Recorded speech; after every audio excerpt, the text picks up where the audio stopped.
have to say, it has been one interesting week. Watching Donald Trump go even crazier than anybody even imagined he would. He's running this country like it is a reality show. But instead of Meatloaf and Dennis Rodman, he's got Matt Gaetz and Tulsi Gabbard. You know, if we wanted the host of a reality show to run the country, there were much better choices. I mean, Jeff Probst, the host of Survivor, he's smart, he's fair, he wears the kind of safari clothes he used to see in the old movies. He knows how to settle disputes between warring tribes. Jeff Probst would have been a great president. Or what about the host of The Amazing Race? That guy, whose name I don't ever remember, but somehow he's managed to win 10 Emmy Awards, even though we don't have any idea what his name is. He's been everywhere. He could strengthen our ties all around the world. Or another multiple Emmy winner, RuPaul. Would throw the most fabulous inauguration party in American history. Or maybe we need to come out guns a-blazing with Tim Gunn. Americans love guns. President Gunn. You know, his catchphrase is make it work. It could be just the message we need. Or we go with the old reliable Ryan Seacrest. President's the only job he hasn't had yet. Ryan could do this. He never stops working. He's proven he can stand up to dictator Simon Cowell. And who knows more about free and fair elections than the man who saved us from Sanjaya? I know anyone would be better than the hosts of Dancing with the Stars, Alfonso Ribeiro and Julianne Hough. Let me ask you something. You think old Vlad Putin wouldn't bend over? He got a call from Julianne Hough? Of course he would. And we could have a President Carlton from The Fresh Prince. Or maybe we go with a president who believes that children are our future. So much so, he fathered 25 of them. President Nick Cannon. Look out, North Korea. President Cannon is on the loose. What I'm trying to say is we screwed up. Donald Trump it's like the worst People's Choice Awards every day now. Yesterday, we learned that Trump plans to nominate Matt Gaetz and Tulsi Gabbard, not to mention Pete Hegseth of Fox and Friends. Today, you remember a few days before the election, CNN asked Trump's transition co-chair, this guy Howard Lutnick, if Robert Kennedy Jr. would get the job running Health and Human Services? You don't have to remember because we have the clip. You're saying he would not be in charge of HHS? No, of course not. Okay, so he's not going to be like an acting... He's not going to be the secretary, no. Well, he couldn't get confirmed, but would he be in an acting position or anything like that? I just told you what he wants. He wants to help get data. You're saying he wants access to data, but that would be... He just wants data. Yeah, well, guess who Trump nominated today to be Secretary of Health and Human Services? That's right, Robert F. Kennedy Jr., heavy on the F. And who better to be in charge of health and humans than a guy whose brain was partially devoured by a worm? Trump originally wanted a doctor in that role. Turns out the late, great Hannibal Lecter isn't a real person, so this tells you all you need to know about our country right now. RFK got caught having phone sex with a reporter, and she was fired. What happened to him? They made him Secretary of Health and Human Services. Why not? I mean, if Matt Gaetz is going to be Attorney General, bring in Gary Busey to run the CIA. Go for broke. Even Republicans are upset about this nomination of Matt Gaetz for Attorney General. Gaetz, he resigned from the House yesterday, just before the House Ethics Committee was about to release what has been described as a highly damaging report on their investigation into whether Gaetz engaged in illicit drug use and sexual misconduct. ABC News says this report includes interviews with a woman who claims Gaetz had sex with her when she was 17 years old, and there are witnesses to that. The report was supposed to come out tomorrow. Now, it won't come out at all because he resigned yesterday, but Mike Johnson, the Speaker of the House, said he doesn't think the timing of Gaetz' resignation has anything to do with this. Now they're just screwing with us, right? I mean, but Gaetz, he does have an uphill battle on confirmation in the Senate. Even Ted Cruz won't commit to voting for him, though he will for sure. The list of bootlickers is long, and the MAGA minions, like this guy Troy Nehls of Texas, are just lined up to suckle Trump's celebrity teats. There's no question he's the leader of our party. So now he's got a mission statement, his mission, and his goals and objectives, whatever that is, we need to embrace it. All of it. Every single word in his mission statement, we need to embrace. If Donald Trump says jump 3 feet high and scratch your head, we all jump 3 feet high and scratch our heads. That's it. Troy, you're embarrassing yourself, but he's not going to sleep with you, okay? It's not... Is this what we get from Texas now? There are many theories as to why Trump is naming a battalion of bozos to do these very important jobs. Some believe he's testing the Republican Congress to see how far he can push them. Some say he's doing this strategically to weaken certain sections of the government. Or, and this is the theory that I believe, he's dumb. He's a dumb man. He's Donny Dum Dum and his new West Wing man, Elon Musk.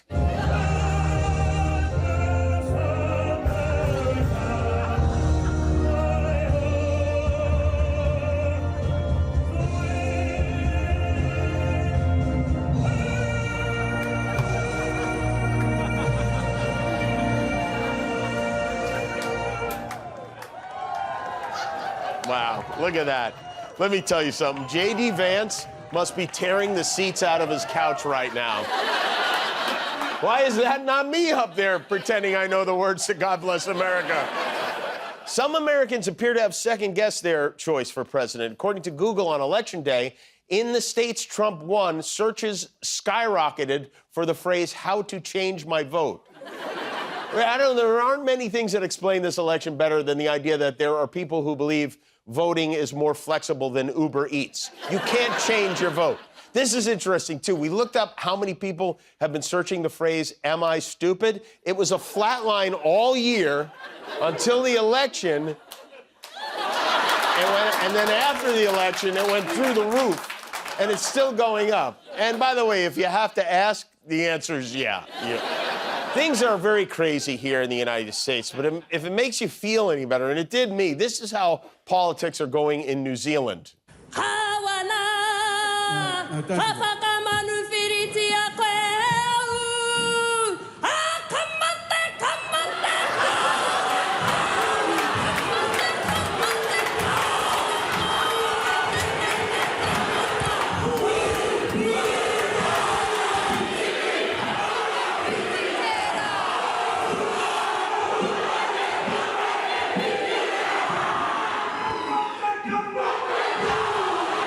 The House is suspended until the ringing of the bells.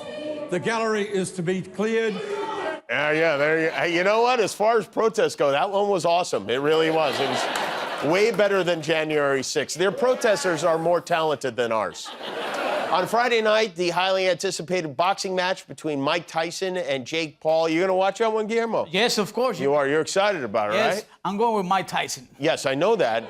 You know, the fight was originally scheduled for July, but it got delayed because Tyson was having medical issues and might have to be delayed again if either Mike or Jake Paul get nominated for cabinet positions tomorrow. But Mike has been doing a good deal of publicity to raise awareness of the fight, including this chat with a kid reporter. So after such a successful career, what type of legacy would you like to leave behind when it's all said and done? Well, I don't know. I don't believe in the word legacy. I just think that's another word for ego. Legacy doesn't mean nothing. That's just some word everybody grabbed onto. Someone said that word and everyone grabbed on the word, so now it's used every 5 seconds. It means absolutely nothing to me. I'm just passing through. I'm going to die, and it's going to be over. Who cares about legacy after that? What a big ego. So I'm going to die. I want people to think that I'm this, I'm great. No, we're nothing. We're just dead. We're dust. We're absolutely nothing. Anyway, happy career day, I guess. That's one of the best interviews I've ever seen. At least he didn't patronize her. We're pulling for you, Mike. In a lot of ways, we are pulling for you. Here in California, there's a fight brewing between our governor, Gavin Newsom, and our president-elect. Newsom has called for a special session of the legislature next month to ensure that Californians are protected from federal attacks on our civil liberties. Of course, I'm curious about how that would work, so how he's planning to protect us. So we reached out to our governor, and he's kind enough to join us now. Please welcome Governor Gavin Newsom. Hello, Governor. Mahalo, Jimmy. Welcome to the HQ for my special sesh. Well, what is that? Are you in a yurt or something? Oh, good eyes. My guy knows his temporary dwellings of historically nomadic peoples. Yes, yes. Speaking of which, Even though this yurt is located in the Chardonnay quadrant of my family winery, we must acknowledge that it stands on land stolen from the, I want to say Chumash people, maybe Skumash, one of those. Either way, super sacred. Yeah, well, sure, it looks super sacred, Governor. Now, Governor, you seem very concerned about what this new Trump administration could mean for our state. Oh, big time, big time. I mean, last Tuesday, I went through all 5 stages of grief, Jimmy. Denial, condescension, Latino blaming, tantribitionism. Hold on a second. What is that one? Tantribitionism. Oh, it's having tantric sex while hot yoga practitioners watch. Oh, wait, now hot yoga instructors or instructors of hot yoga? Because there's a Your difference. body, your choice, friendo. Okay. And the final stage of grief, recognizing my own exceptionally white privilege. Namaste. Yes, namaste to you, Governor. Now, Governor, what are some of the rights you want to protect with your special session? I call it a special sesh. I know. I don't call it that, but what are the... That's your right. That's your right as an American. It's not Yes. as cool, but that's your right. Okay. Now, speaking of freedom of expression, we want to enshrine in the Cali Constitution the right for children with or without parental consent to transition into an inanimate object. Now, wait a minute. You think people can become inanimate objects? It's like Dr. Angelou said, when people tell you who they are, believe them. Even if there's some little wacky dude who says he's a snow globe or a cinnamon stick or whatevs. Well, yeah, but that sounds like it could be divisive, don't you think? Well, here's one we can all agree on. Unlimited paid mental health days for every teacher, crystal healer, and sensitive little wuss out there if it all just becomes too much, man. Now, again, Governor, that seems Okay. Let me try this one on you, Broseph. Okay. While the Trump administration is turning a blind eye to our nation's problematic history, we're not going back. In fact, we will be renaming every California military base in honor of one of the Pussycat Dolls.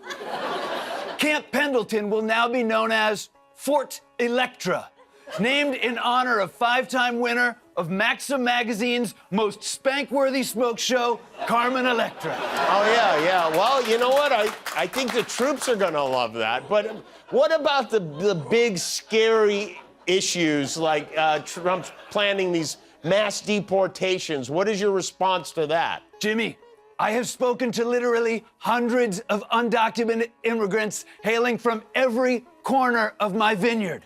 And they are mucho concerned-o'd, which is why we're going to protect them by granting them temporary asylum, providing them all with same-sex anchor spouses, and a path to citizenship for both hardworking migrants and food delivery robots. Oh, we would actually protect... Thank you. Jimmy, with your consent, I'd like you to meet my peyote shaman, Galloping Sky. Hello there, Galloping Sky.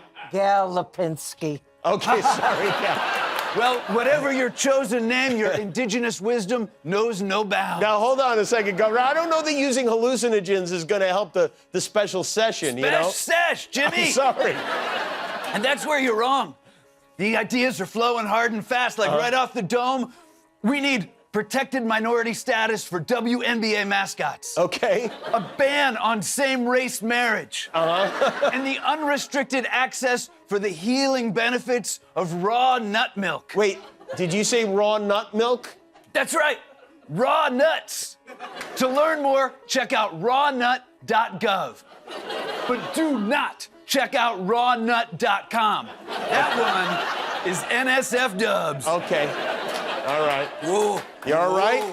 Whoa, wait. Now, if you'll excuse me, there's a glowing 80-foot-tall sentient sequoia with big naturals over there, and sadly, it is not gonna itself. Okay, Governor.